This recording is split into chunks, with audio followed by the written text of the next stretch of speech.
मैले त्यत्तिकै भनेको होइन, मैले बुझेर भन्दैछु। केही समयभित्रै निर्वाचन आयोगले उहाँलाई यो पार्टी उहाँको आधिकारिक हुन सम्भव होइन, आधिकारिक पार्टी बहुमतवाला पार्टी नै हो र सुरेश चिन्ह र नाम उहाँहरूकै हो भन्ने फैसला हुन्छ।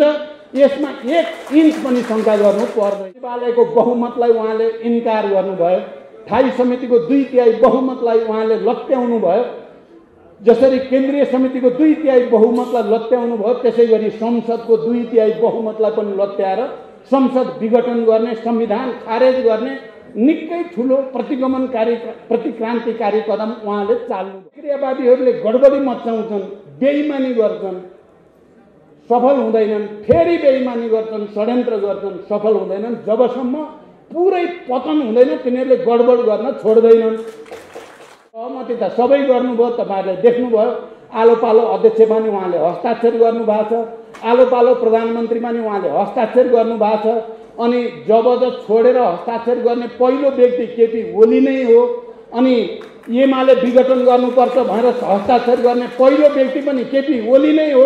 अनि फेरि एकता भइसकेपछि, प्रधानमन्त्री भइसकेपछि फेरि पछाडि फर्किने पनि केपी ओलीजी नै हो। प्राप्ति कुर्सी प्राप्तिको निम्ति जे पनि सम्झौता गरिदिने, प्राप्त भइसकेपछि कार्यान्वयन एउटा पनि नगर्ने, उल्टो कार्यान्वयन गर्ने षड्यन्त्रकारी चरित्र नै समस्याको चुरो हुन आयो।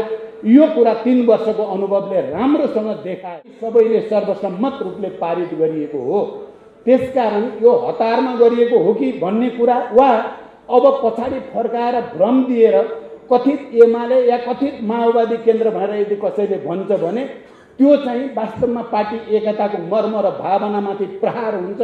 त्यो इतिहासको आवश्यकता र इतिहासको भोलि राष्ट्र निर्माणको आवश्यकताका विरुद्ध प्रतिगमनकारी कदम हुन्छ भन्ने कुरा म फेरि एकचोटि सबै कमरेहरूलाई स्पष्ट पार्न चाहन्छु। कोही पनि अलिकति पनि नैतिकता भएको मान्छे संसारभरिको परम्परा र नजिरहरू र हाम्रै विगतका नजिरहरू अनुसार पनि सिधै आफ्नो प्रस्ताव खारेज भइसकेपछि राजीनामा दिनुपर्नेमा आजभोलि म अचम्म लाग्छ। केपीजीको कुरा सुन्छु म, उहाँहरू त के गर्न थाल्नुभयो, हामीले झन् जित्यौँ जस्तो पो गर्नुभएको छ। सर्वोच्चले उहाँलाई हराइदिएको त हामी झन् बलियो भयौँ अरे। यो के अचम्म हो, हारेपछि बलियो भइने।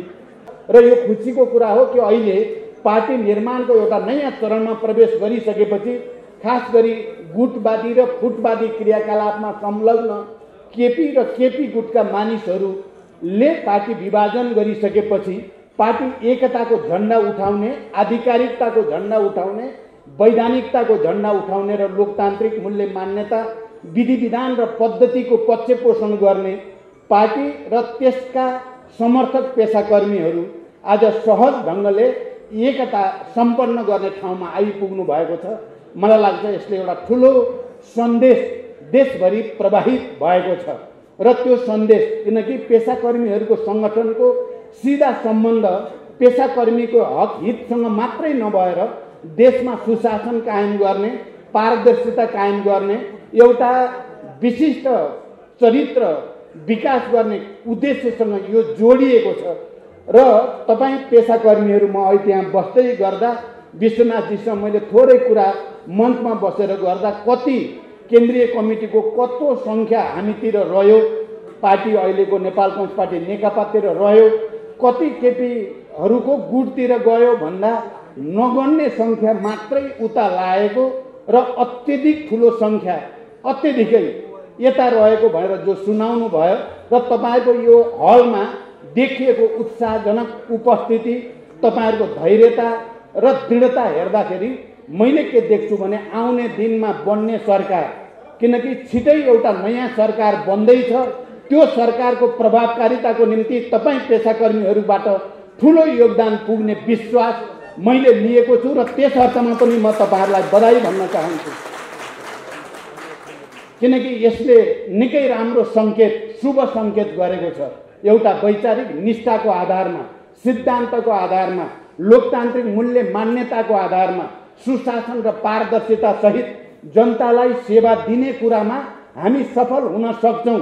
हामीसँग जो जनशक्ति अहिले प्राप्त छ त्यो जनशक्ति निकै उत्साहवर्धक रूपमा सङ्गठित छ, सङ्गठित मात्रै होइन त्यो आन्दोलित पनि छ भनेर देख्न पाउँदा मलाई गर्वको महसुस भएको छ। यस अर्थमा पनि म तपाईहरुलाई बधाई भन्न चाहन्छु र नयाँ नेतृत्वले समयमै राष्ट्रिय महाधिवेशन गरेर एउटा नयाँ नीति सिद्धान्त र प्रतिबद्धता सहित नयाँ संरचना सहित हामीले जे भनेका छौं समाजवाद उन्मुख जनताको जनवाद हुँदै समाजवादको रणनीतिक लक्ष्य हासिल गर्ने हामीले निजी सार्वजनिक र सहकारी क्षेत्रको समन्वयको माध्यमबाट नेपाल राष्ट्रलाई र नेपाली जनतालाई समृद्धिको दिशातिर लैजाने जे परिकल्पना हामीले गरेका हौं त्यो परिकल्पना साकार पार्नको निम्ति तपाईहरुको योगदान, तपाईहरुको क्षमता, तपाईहरुको अनुभव धेरै ठूलो योगदानको आधार बन्छ भन्ने मैले विश्वास लिएको छु। म अहिले धेरै लामो भन्न पर्ने र भन्न सक्ने स्थितिमा रहिन। कमरेडले यो बुझिसक्नु भएको छ। हामीले निकै ठूलो लक्ष्य लिएर निकै धेरै सपना बोकेर यो देशमा अब राजनीतिक स्थायित्व चाहिन्छ। यो देशमा अब आर्थिक विकास र समृद्धिको यात्रा चाहिन्छ।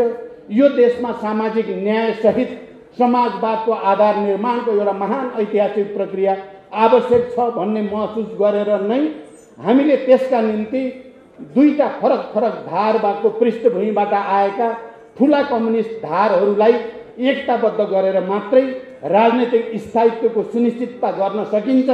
आर्थिक विकास, सामाजिक न्याय नेपालका मजदुर किसानदेखि सबै उत्पीडित वर्ग, जाति, क्षेत्र, लिङ्ग, समुदाय सबैको निम्ति आर्थिक समृद्धिको एउटा नयाँ युगतिर सबैलाई समानता र आत्मसम्मानको एउटा नयाँ युगतिर डोर्याउन सकिन्छ, डोर्याउन पर्छ भन्ने मान्यता अनुसार नै हामीले पार्टी एकता र वाम गठबन्धन र पार्टी एकताको प्रस्ताव राखेका थियौं। कमरेडहरू र मित्रहरू, तपाईहरुलाई सम्झना छ, तपाईहरु यसमा प्रष्टै हुनुहुन्छ भन्ने मैले विश्वास गर्दछु। त्यो सपना देखेर मैले तात्कालीन पार्टीको एउटा धाराको नेताको हैसियतले, एउटा धाराको अध्यक्षको हैसियतले मैले अर्को पार्टीको अध्यक्षसँग वाम गठबन्धनको प्रस्ताव लिएर गएँ। पार्टी एकताको संकल्प गरौं, निर्वाचनको लगत्तै पछि पार्टी एकता गरौं। त्यसो भयो भने नेपालका श्रमजीवी र उत्पीडित जनसमुदायहरू, सबै वर्ग तह तबकाका नेपाली जनताहरू नेपाल राष्ट्रको स्वाधीनता र नेपालको भौगोलिक अखण्डतालाई माया गर्ने सम्पूर्ण देशभक्त नेपालीहरूबाट खुसीको सञ्चार हुनेछ, एउटा नयाँ आत्मविश्वास पैदा हुनेछ भनेर प्रस्ताव राखेको थिएँ। र साँच्चै नै जे सपना देखिएको थियो, नेपाली जनताले नेपालको कम्युनिस्ट आन्दोलनमा सक्रिय हजारौं र लाखौं नेता कार्यकर्ताहरूले यसलाई अनुमोदन गर्यो, समर्थन गर्यो ऊर्जाको साथ। यो सपना ठीक छ, यो नेपाल राष्ट्रको हितमा छ, नेपाली श्रमजीवी जनताको हितमा छ भनेर निर्वाचनमा अत्यधिक बहुमतले हाम्रो प्रस्तावलाई अनुमोदन गर्यो। यो हामी सबैलाई थाहा भएकै कुरा हो। यो कुरा कतिपयले उठाउँछन् कि कहीं हामीले विचारमा या राजनीतिमा या हामीले संगठन र विधि विधानमा अलि हतारोमा गर्यौं कि त्यसो भएर पो अहिले समस्या परेको हो कि भनेर पनि कतिपयले भन्ने गर्दछन्। कमरेडहरू र मित्रहरू, म बडो गम्भीरताको साथ र जिम्मेवारीको साथ तपाईहरुको यो ऐतिहासिक एकता भेला या एकता घोषणा कार्यक्रमका उपस्थित साथीहरूलाई भन्न चाहन्छु, कुरा त्यस्तो होइन। हामीले सोचे सम्झेर, किनकि हामी अब शान्तिपूर्ण र प्रतिस्पर्धाको राजनीति मार्फत, बहुदलीय प्रतिस्पर्धाको राजनीति मार्फत समाजवादको उद्देश्यतिर अगाडि बढ्ने भन्नेमा हाम्रो समान सोचाइ भयो। त्यो पार्टी एकताको प्रस्ताव राख्दाको दिन भएको मात्रै होइन, तत्कालीन नेकपा एमालेको 9औं महाधिवेशनको प्रतिवेदनले र तत्कालीन माओवादी केन्द्रको एकता अधिवेशनको प्रतिवेदनले अब हामी जाने बाटो भनेको शान्तिपूर्ण र प्रतिस्पर्धा मार्फत स्वतन्त्र न्यायपालिकालाई सम्मान गर्दै अनि लोकप्रिय मत हासिल गर्दै सत्ताको नेतृत्व ग्रहण गर्ने र जनताको सेवा गर्दै अगाडि जाने हो भन्ने कुरामा दुईटै पार्टीका पछिल्ला अधिवेशनहरू, महाधिवेशनहरूले एउटै लाइन पारित गरेको ऐतिहासिक तथ्यप्रति म सबै कमरेडको ध्यानाकर्षण मात्रै गराउन चाहन्छु अहिले। र अनि हामीले त्यसो गर्दै गर्दा जति बेला नेपालमा 12 बुँदे समझदारी, विस्तृत शान्ति सम्झौता अनि संविधान सभाको निर्वाचन, संविधान सभाका दुईवटा निर्वाचन मार्फत भएका लामा लामा छलफल बहसहरू ती वैचारिक प्रकृतिका, सैद्धान्तिक प्रकृतिका, राजनैतिक प्रकृतिका, सांगठनिक र विधि विधानसँग सम्बन्धित बहसका पृष्ठभूमिमा नै वाम गठबन्धन र पार्टी एकताको आधार तयार भएको हो। यो रातारात भएको हो कि 2-4 दिनमै हतारमा भएको हो कि भनेर बुझियो भने त्यो ऐतिहासिक तथ्यसँग मेल खाँदैन, त्यो ऐतिहासिक सच्चाइसँग मेल खाँदैन। म कमरेडलाई यो कुरा भन्न चाहन्छु। त्यसकारण हामीले पार्टी एकता गर्दा जो राजनीतिक प्रतिवेदन पारित गरेका छौँ, हामीले बडो प्रष्टसँग दार्शनिक मान्यताको रूपमा मार्क्सवाद लेनिनवादलाई हाम्रो चाहिँ सैद्धान्तिक पथप्रदर्शकको रूपमा सर्वसम्मतले स्वीकार गरिएको छ। अघि नै यहाँ माधवजीले भन्नुभयो तत्कालीन एमालेको जनताको बहुदलीय जनवाद र मदन भण्डारीको योगदानबारे, तत्कालीन माओवादी आन्दोलनको 21औं शताब्दीमा जनवाद र त्यसमा प्रचण्डको नेतृत्वको भूमिकाबारे राजनीतिक प्रतिवेदनमा प्रष्टसँग भनिएको छ र ती दुवैलाई समायोजित गरेर र विकसित गरेर समाजवाद उन्मुख जनताको जनवाद भन्नेमा सर्वसम्मत रूपले निर्णय गरिएको छ। त्यो सुविचारित छ र त्यसमा भनिएको छ यसलाई एकता अधिवेशनसम्म, एकता महाधिवेशनसम्म गएर थप विकसित र परिमार्जन गरिनेछ र समाजवादतिर अगाडि बढ्ने बाटोलाई अझ प्रष्ट गरिनेछ भनेर त्यहाँ भनिएको छ। त्यसकारण विचार र राजनीतिमा कन्फ्युजन हुँदाहुँदै भएको यो एकता होइन र त्यति बेला अध्यक्षको हैसियतले केपी ओलीले र अर्को अध्यक्षको हैसियतले मैले सबभन्दा पहिला हस्ताक्षर गरेकोमा हामीले अब पुरानो एमालेको जे जनताको बहुदलीय जनवाद र 21औं शताब्दीमा जनवाद माओवादीको यो दुवैलाई परिमार्जन गरिएको र अब चाहिँ समाजवाद उन्मुख जनताको जनवाद भन्ने कुरामा हस्ताक्षर गरिसकेपछि जब 21औं शताब्दीको जनवाद या माओवाद त्यहीँनिर त्यसलाई हामीले नयाँ ठाउँमा विकसित गऱ्यौँ, परिमार्जित गऱ्यौँ। आज यदि कसैले फेरि फर्केर त्यहीँ जान्छ भने त्यही नै प्रतिगमन हो, त्यही नै विचारको हिसाबले प्रतिगमन हो र हामी जहाँ उभिएर एकता गरेको हौँ त्यसैमा दृढतापूर्वक उभिनु भनेको अग्रगमन हो, त्यहाँबाट महाधिवेशनतिर जानु भनेको अग्रगमन हो। त्यसकारण कमरेडहरू र मित्रहरू सुविचारित ढङ्गले नै विचारमा र राजनीतिमा स्पष्ट दिशा बनाएर नै हामीले पार्टी एकता गरेको हो। अनि विधानमा पनि तपाईँहरूलाई थाहा छ हामीले लेनिनवादी संगठनात्मक सिद्धान्तलाई, जनवादी केन्द्रीयतालाई पार्टीको संगठनात्मक सिद्धान्तको रूपमा स्वीकार गरिएको हो र अघि नै यहाँ आइसकेका छ। तपाईँहरू सबै यसमा विज्ञ हुनुहुन्छ। संगठन व्यक्ति संगठनको मातहत हुन्छ, संगठनमा बहुमतको मातहतमा अल्पमत हुन्छ, सम्पूर्ण कमिटी केन्द्रीय कमिटीको मातहतमा हुन्छ, बहुमतको निर्णय नै पार्टीको निर्णय हुन्छ भन्ने विधान पनि हामी सबैले सर्वसम्मत रूपले पारित गरिएको हो। त्यसकारण यो हतारमा गरिएको हो कि भन्ने कुरा वा अब पछाडि फर्काएर भ्रम दिएर कथित एमाले या कथित माओवादी केन्द्र भनेर यदि कसैले भन्छ भने त्यो चाहिँ वास्तवमा पार्टी एकताको मर्म र भावनामाथि प्रहार हुन्छ। त्यो इतिहासको आवश्यकता र इतिहासको भोलि राष्ट्र निर्माणको आवश्यकताका विरुद्ध प्रतिगमनकारी कदम हुन्छ भन्ने कुरा म फेरि एकचोटि सबै कमरेडहरूलाई स्पष्ट पार्न चाहन्छु। त्यसकारण यो अनि समस्या कहाँ पैदा भयो त?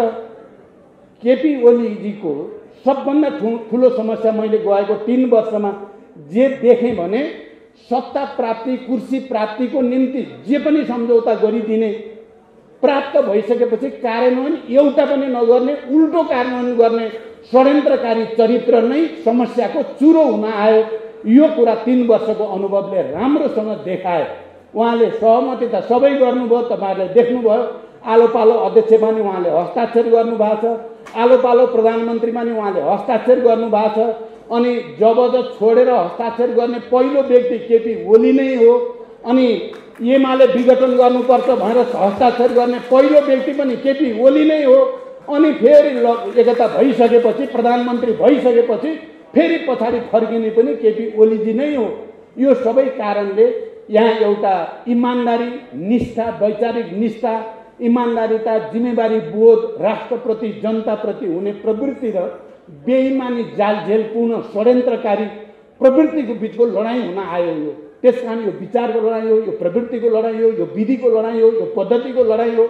अहिले देशमा जो राजनीतिक सङ्कट पैदा भयो, तपाईँहरूले गहिरिएर हेर्नुभयो भने प्रष्टसँग देख्न सक्नुहुन्छ। जसरी सचिवालयको बहुमतलाई उहाँले इन्कार गर्नुभयो, स्थायी समितिको 2/3 बहुमतलाई उहाँले लत्याउनु भयो, जसरी केन्द्रीय समितिको 2/3 बहुमतलाई लत्याउनु भयो, त्यसै गरी संसदको 2/3 बहुमतलाई पनि लत्याएर संसद विघटन गर्ने, संविधान खारेज गर्ने निकै ठुलो प्रतिक्रान्तिकारी कदम उहाँले चाल्नुभयो।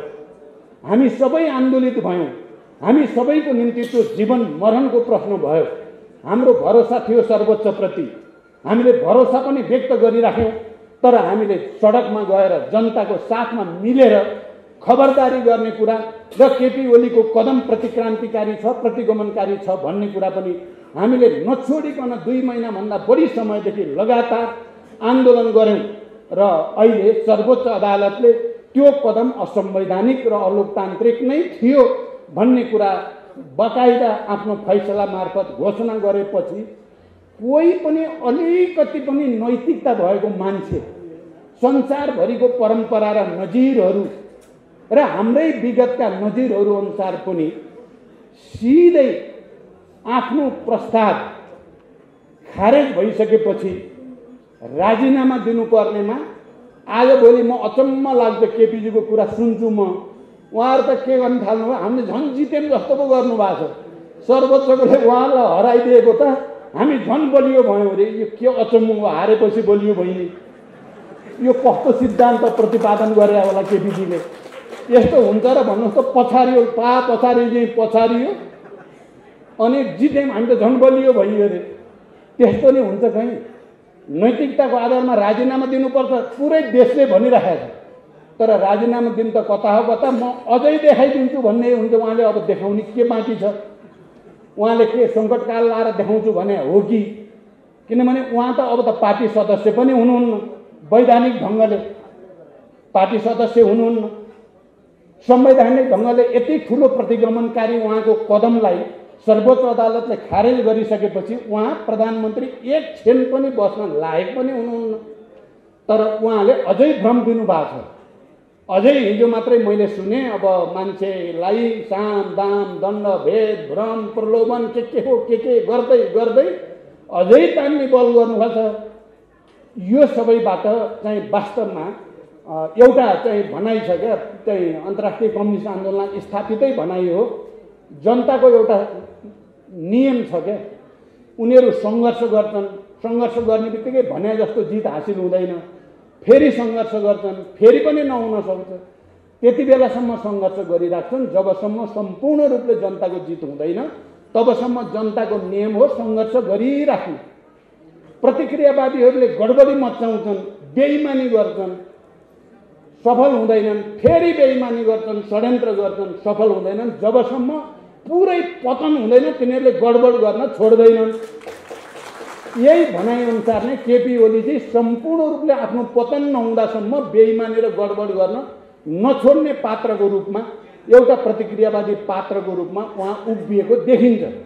उहाँहरूले त भन्नुभएको थियो हामीले त सेटिङ गरिसकेका छौँ, भइहाल्छ, अब त सर्वोच्चले त हाम्रै अनुसार गर्छ देशभरि। हामी तपाईँहरूले सुन्नुभएको छ नि, देशभरि अभियान चलाउनु भयो र मान्छेलाई ओहो केपी ओलीले त ठुलो सेटिङ गरेको छ, त्यसो भएपछि यतापट्टि प्रचण्ड माधवतिर लागियो भने त बर्बाद भइन्छ। सेटिङ भइसकेको छ भने त उतै लाग्ने भनेर धेरै मान्छे त्यो सेटिङको भ्रममा लागेको थियो। अब बिस्तारै फर्किँदै हुनुहुन्छ साथीहरू। म भन्छु आउनुहोस्, अब अर्को सेटिङ पनि भत्किँदैछ, निर्वाचन आयोगवाला सेटिङ हेर्नु होला। मैले त्यत्तिकै भनेको होइन कमरेडहरू, मैले त्यत्तिकै भनेको होइन, मैले बुझेर भन्दैछु। केही समयभित्रै निर्वाचन आयोगले उहाँलाई यो पार्टी उहाँको आधिकारिक हुन सम्भव होइन, आधिकारिक पार्टी बहुमतवाला पार्टी नै हो र सुरेश चिन्ह र नाम उहाँहरूकै हो भन्ने फैसला हुन्छ। यसमा 1 इन्च पनि शङ्का गर्नु पर्दैन। म यो कुरा पुरै विश्वासको साथ भन्न सक्छु। तपाईँहरू यसमा कहीँ कतै दुविधामा पर्न जरुरी छैन। र सूर्य उतै हुन्छ धन ठानेर उतै लाग्नु भएको छ साथीहरू। केही भ्रममा भने छिटै बिउजिनुहोस्। तपाईँहरू निन्द्रामा पर्नु भएको छ, लट्ठ्याइएको छ, तपाईँहरूलाई लट्ठ्याइएको छ, के पिलाइदिए हो, के पिलाइदिएको। छिटै तपाईँ निन्द्राबाट बिउजिनुहोस्, निन्द्राबाट बिउजिनुहोस् र आउनुहोस्। र मूलधार मूल पार्टी आधिकारिक पार्टी वैधानिक पार्टी यही हो। यही हुन्छ, कसैले यसलाई यताउता गर्न सक्ने सम्भावना नै छैन। मैले भनेको थिएँ सर्वोच्चले फैसला जनताको पक्षमा संविधान अनुसार नै गर्छ, अर्को हुनै सक्दैन भनेर मैले तपाईहरुले सुन्नुभएको छ। मैले सार्वजनिक मञ्चहरुबाट भन्ने गर्थेँ। मैले कुनै सेटिङ गरेर भने त होइन। मैले संविधान लोकतान्त्रिक मूल्य मान्यता तर जनभावनालाई बुझेर भनेको कुरा थियो र त्यही भयो। अहिले पनि संविधान आयोगसँगका पटक पटकका हाम्रा छलफलहरू जनभावना र दल सम्बन्धी ऐनको व्यवस्था अनुसार म भन्छु पार्टीको मान्यता हामीले पाइ नै सक्यौं, सूर्य हामीले पाइ नै सक्यौं। अब खाली घोषणा हुन मात्र बाँकी हो भन्ने मलाई लाग्छ। त्यसकारण कोही दुविधामा पर्न जरुरी छैन।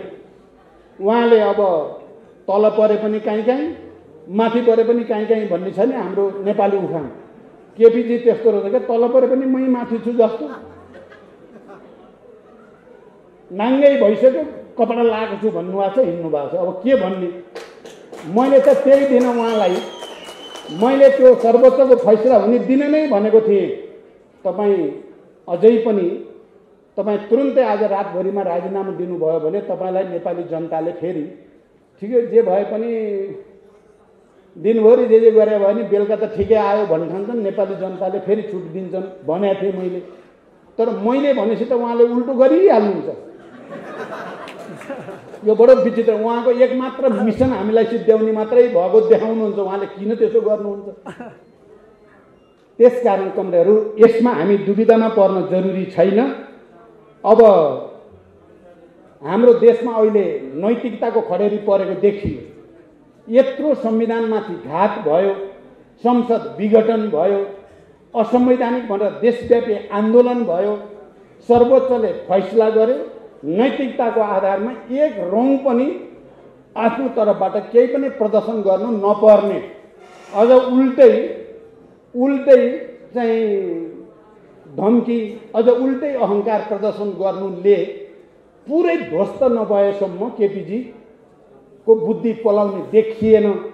त्यसकारण तपाईँ हामी एकताबद्ध भएर मैले देख्छु कि केही समय भित्रै राजनीतिक दलहरू र संसद जो अधिवेशन हुँदैछ त्यसबाट एउटा नयाँ प्रक्रियाको सुरुवात हुनेछ, एउटा नयाँ सरकार गठनको प्रक्रियाको सुरुवात हुनेछ। यो प्रवृत्तिलाई अन्तिम रूपमा विदाई गर्ने प्रक्रिया सुरु हुनेछ।